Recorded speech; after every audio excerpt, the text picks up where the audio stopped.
What's up guys, my name is Michael and it's time for another video right now.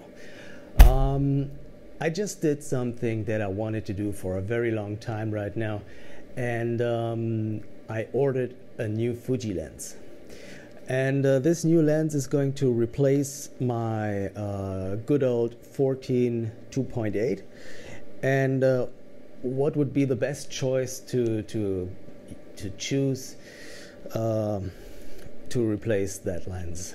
It's obvious, it's the 16 1.4. And as I told you, I have been wanting to replace that lens for a very long time.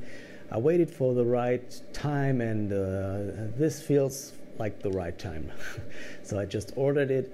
I think it's gonna arrive this week, and as soon as it's here, I'm gonna review it for you and let you know about my thoughts, because I think it's a really great lens. And it's not that I think that the 14 is really a bad lens, but there has been a lot of time and development since this lens came out and when the 16 came out.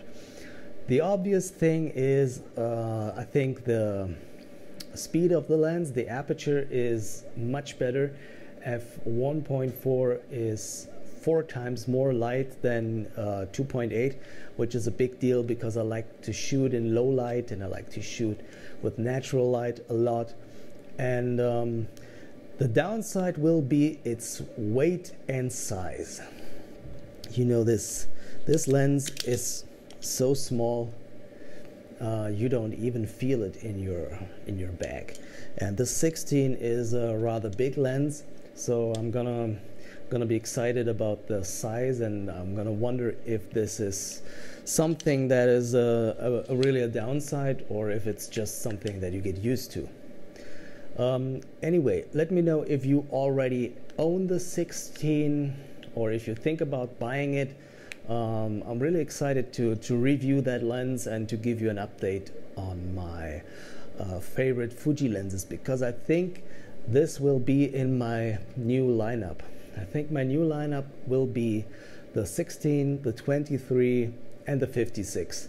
I haven't used the 35 a lot recently, but I did when it came out. It was for a long time it was my only lens, and then it has been replaced by the 23 for the recent years. So yeah, that's just a quick update for now. See you guys pretty soon. Goodbye.